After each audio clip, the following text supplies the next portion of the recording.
సర్వం శ్రీ ఉమామహేశ్వర పరబ్రహ్మార్పణమస్తు. స్వస్తి.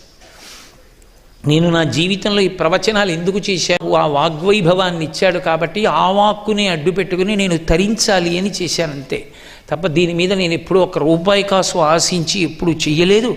దీని మీద వచ్చిన డబ్బులు నా సొంత ఖర్చులకి నేను ఎప్పుడూ వాడుకోలేదు.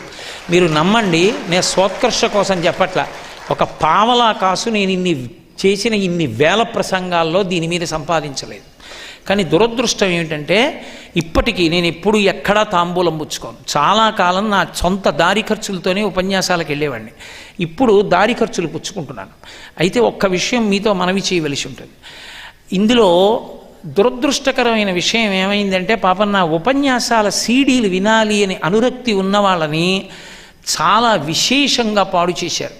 అర్థం పర్థం లేకుండా ఆ క్యాసెట్లు తయారు చేసి చాలా హై రేట్స్ కమ్మేసి పీడించేస్తుంటే, ఎందరో అయ్యా మీ ఉపన్యాసం వినాలనుంది మాకు, కానీ ఇంతంత రేట్లకు అమ్ముతున్నారు, మీరు ఏదైనా దీన్ని వ్యవస్థీకృతం చేయండి. మీరు పావలా కాసు పుచ్చుకోరు, కానీ ఆ క్యాసెట్లు దుర్వినియోగం అయిపోతున్నాయని నాకు ఫిర్యాదులు చేస్తే, నేను ఇవన్నీ పడలేనండి, నాకు వీటి మీద అనురక్తి లేదని చాలా కాలం నేను దాని జోలికి వెళ్ళలేదు.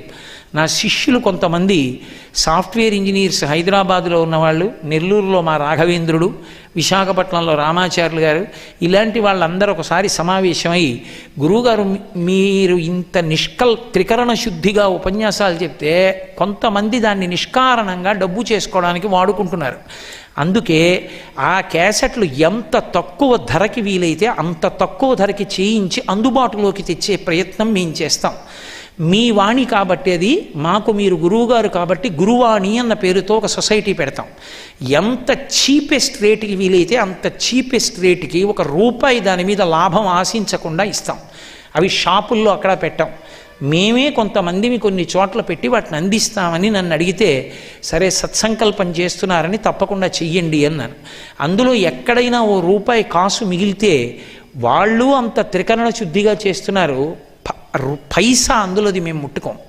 అందులో ₹10 మిగిలితే అది ఇంకొక వైదిక కార్యక్రమానికి వెచ్చించేస్తాం, ఇంకొక చోట ఇంకొక భగవత్ కార్యంలో ఖర్చు పెట్టేస్తాం.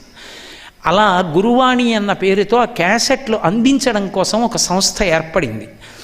నేను మీతో ఎందుకు మనవి చేస్తున్నాను అంటే, నేను ఇది చెప్పకపోతే అది ఎవరు పెట్టారు అని అనుమానం రావచ్చు. అది నా ఆశీస్సులతో వచ్చిన సంస్థ. వాళ్ళు త్రికరణ శుద్ధిగా సేవ చేస్తున్నారు. పాపం వాళ్ళు కూడా పైసా ఆశించి చేయట్లేదు. ఆ క్యాసెట్స్ అందుబాటులో ఉంచినప్పుడు ఎవరెవరి దగ్గర ఉన్నాయి అన్నది ఆ అడ్రస్లు, సెల్ ఫోన్ నెంబర్లు వేసి ఆ జాబితా మీకు అందచేస్తారు. దాని ఉద్దేశ్యం మిమ్మల్ని ఎవ్వరినీ ఆ క్యాసెట్లు కొనుక్కోమని నేను మిమ్మల్ని అడగట్లేదు. ఒకవేళ వినాలని కుతూహలం ఉన్నవాళ్ళు ఎవరైనా ఉంటే వాళ్ళ కొరకు తప్ప, మీరు నా క్యాసెట్లు వినాలన్న బలవంతం ఎంత మాత్రం లేదు అని తెలుసుకోండి. ఇతరులు ఎక్కువ ధరలకు అమ్మి పాడు చేయకూడదన్న సత్సంకల్పంతో మాత్రమే అది పెట్టాం. కాబట్టి వినాలనుకున్న వాళ్ళు అక్కడ తీసుకుంటే అనవసరంగా పాడు చేసేటటువంటి వ్యవస్థని మనం నిగ్రహించడానికి అవకాశం కలుగుతుంది. కాబట్టి దాని ద్వారా ఒక పైసా సంపాదించాలన్న కోరిక నాకు లేదు. ఎందుకు లేదు అంటే ఒకటే కారణం, అదేదో పెద్ద ఔదార్యమో లేకపోతే అదే త్యాగం అని మీరు అనుకోకండి. అసలు డబ్బు సంపాదించుకోవలసిన అవసరాన్ని నాకు ఈశ్వరుడు ఇవ్వలేదు. వీడికి ఈ కోరిక తీరకుండా మిగులుస్తున్నానని ఆయన నాకేం ఉంచలేదు. ఆయన నాకు అన్ని కోరికలు తీర్చాడు. నా భార్య రాష్ట్ర ప్రభుత్వంలో చేస్తోంది, నేను కేంద్ర ప్రభుత్వంలో చేస్తున్నాను. నేను ఉపన్యాసాలకు వెళ్ళేది లాస్ ఆఫ్ పే పెట్టి పెడతా. నాకు 15 రోజుల జీతం వస్తే, మా ఆవిడకో 15 రోజుల జీతం వస్తే, ఇద్దరికీ కలిపి ఓ నెల జీతం ఎక్కి తక్కి. నా కూతురు జాతకం ఫోటో పట్టుకుని నేను ఎక్కడికి వెళ్ళలేదు. నా ఇంటి ముందు బారులు తీరి నా కూతురిని పెళ్లి చేసుకున్నాడు అల్లుడు. పరమయోగ్యుడు, పరమ సంతోషంగా నా కూతురుంది. నా కొడుకు పెళ్లి ఫిబ్రవరి 14న, యోగ్యురాలైన కోడలు వస్తోంది. నాకేమి ఇవ్వలేదు ఆయన. అసలు నాకు ఈశ్వర మీరు ఇది తీర్చలేదు, అందుకు ₹1 సంపాదిస్తానడానికి ఆయన నాకు తీర్చని కోరిక ఏముంది కనుక? నాకు ఆరోగ్యం ఇచ్చాడు, 10 మాటలు చెప్పే అదృష్టం ఇచ్చాడు, ఇంకా నాకేమి ఇవ్వాలి? నా జీవితంలో కోరిక ఒకటే, నేను ఇలా భగవంతుడి గురించి చెప్తూ ఉండగా నా శరీరం పడిపోతే నాకు చాలు, అదొక్కటే నా కోరిక.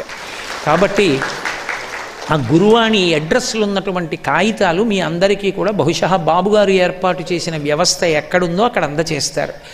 సో మీరు ఆ క్యాసెట్స్ కావాలి అనుకున్న వాళ్ళు అక్కడ వాటిని పొందవచ్చు. ఇది మొట్టమొదటిసారి చిత్తూరు సభలోనే ఆ కాగితాలు పంచిపెట్టడం జరుగుతోంది. ఇప్పటి వరకు ఎప్పుడు ఎక్కడ పంచిపెట్టల, వాళ్ళే తెలుసుకుని వచ్చి తీసుకున్నారు.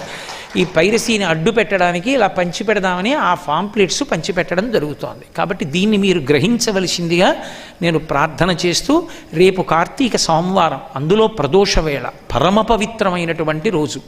7 రోజులు భాగవతం మీద ప్రవచనం చేస్తానని ముందు అంగీకరించిన మాట వాస్తవం. కానీ అత్యంత ప్రధానమైన కారణం ఒకటి వచ్చింది. నా అల్లుడి గృహప్రవేశం ఉంది, ఏదో ఫ్లాట్ కొనుక్కుని చేస్తున్నాడు, మామగారిగా అది నా కర్తవ్యం, వెళ్ళాలి.